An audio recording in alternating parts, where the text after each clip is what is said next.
Thank you for agreeing to make this documentary. My name's Rucker, rhymes with trucker. That's my wife, Darlene. She's a real looker, ain't she? What is your contribution to society as truckers? My contribution to society. 28 years of my life, I've been working on this portrait. It's lonely out there on the road. You gotta love where you can. I love Darlene. I'm not saying you don't love your wife. Yeah, it's hard being on the road, alone. It looks a lot like her, but Darlene's much prettier. Let me go! Let me go! Your wife's not doing it for you anymore. Do you want me to show you how I do it? Do you think she'll like your masterpiece when you're done with it? Masterpiece. I like the ring of that. Pay attention. You're not taking advantage of her, are you? Are you sure?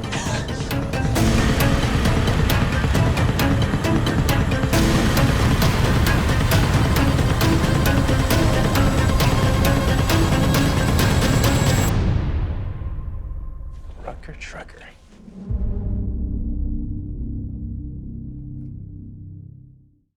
Hello, everyone, and welcome to another episode of The Breeze, Breezeway Productions' The Breeze, where we bring you the latest in independent films and film festival news. And we are happy to have director-writer Amy Hesketh here with us today to talk about her film, Rucker. How are you? Great. How are you, Alex? Thanks for having me. Right on. Thanks for coming on the show to talk about the film. So tell us a little about Rucker, this fun horror doc narrative film. Well, so yeah, that's interesting that you put it that way. So it's essentially, the story is about a trucker who is trying to reconnect with his ex-wife by killing women who remind him of her. But it's a family drama. There's a documentarian who's making a documentary about this and who I'm not sure how many spoilers I can put in this. I don't, how many I want to. Yeah, it's your film. So it's also a family drama. Mm-hmm. So, really fucked up family drama. Can I swear on this? Okay. Yeah, absolutely. Yeah, this is fine. All right. Yeah.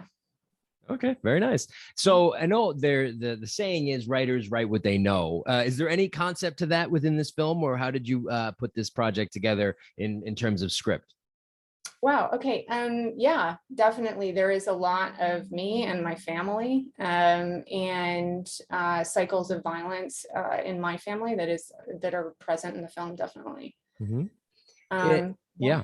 It's interesting. The trucker profession is currently in the spotlight, so to say, after what recently happened in Canada. So do you have people that were involved in the trucking profession around you so that you knew about how they operated, or did this just come from research and investigation? How did that come about? Yeah, actually, I have quite a few truckers in my family. Oh, okay.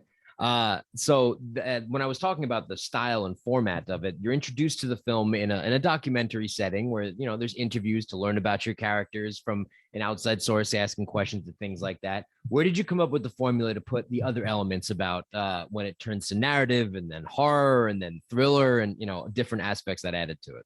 Mm-hmm. So Maggie is the documentarian. We don't introduce her until about I think it's minute 12, something like that, or 15 in the film. And she's making this documentary about Rucker, and it's really about that romanticization of him and what he represents to her. And so I wanted it to be about that at first, that she's introducing us through her camera into their world, into Rucker's world. And it's all about, how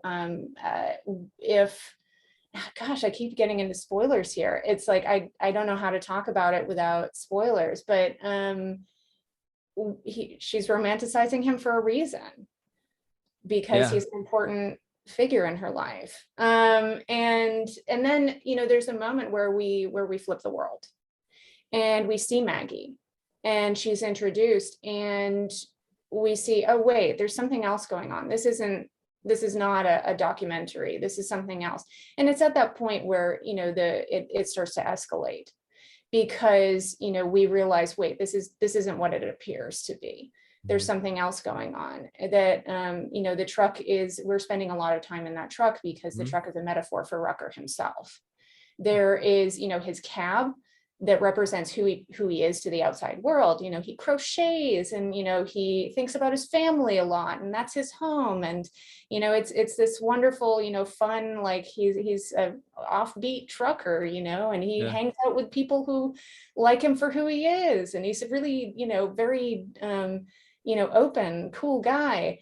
And then there's the back of the truck, where that's Rucker's inner world, where he's creating this kind of really sick artwork to get back together with his ex-wife, who kicked him out because he was extremely violent. So that's, you know, there's domestic violence, there's, you know, all of these kinds of elements that are introduced there.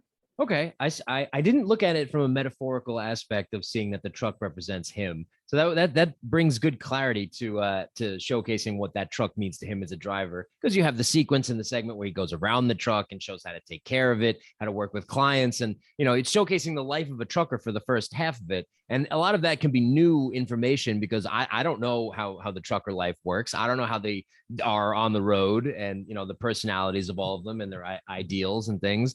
But it was cool when you had the interviews with each of the truckers to learn more about their personalities and tags and things like that. So I thought that was very cool.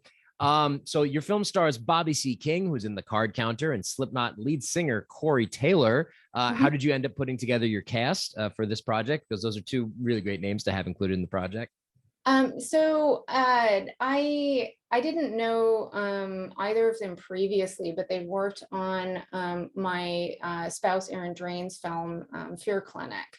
Okay. And so you know, when we were casting, he was like, "Hey, why don't you have a conversation with Bobby, you know, for the lead, because I really feel like he would connect with the subtext in the film." And we had a great conversation. I was like, "Yeah, I think he's right for this, definitely."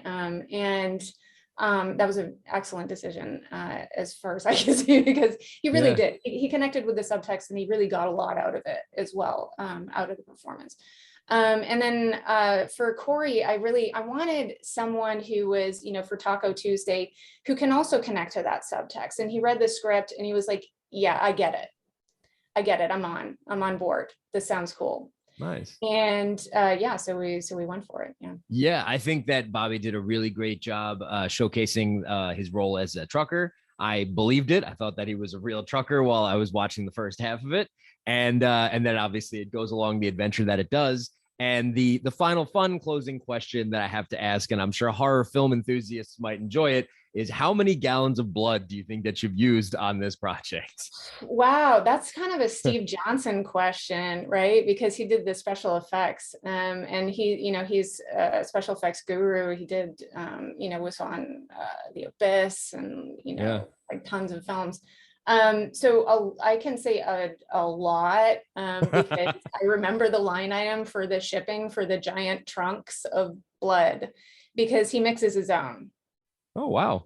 So he was like, "Yeah, I need drums taken from LA up to the Pacific Northwest." That's big items. Yeah. Well, I could say that the film is gushing with fun. So if people are enjoying horror type films, and it's a great creation showcase that has so many different aspects of the filming type, like I was saying, the documentary and narrative and horror, and it's quite a trip as you go through it. So we hope that our audience is able to check out Rucker, and I want to thank Amy Hesketh for coming on the show to talk about it today. In closing, where can people go to check out more about the film? Website, or on any streaming platforms or social media or anything like that? Yeah, absolutely. It's available on Amazon, Vudu, Comcast In Demand, Google Play, iTunes. It's out there. It's everywhere. And for more information, you can also check out. We have an Instagram, and we have Facebook, and so on, if you're on social media. So right on. We'll make sure to tag the page when we showcase this interview on our Instagram platform, as well as our Facebook, our YouTube, and our website as well. So again, thank you, Amy, for coming on the show to talk about your film, Rucker. Thanks, Alex.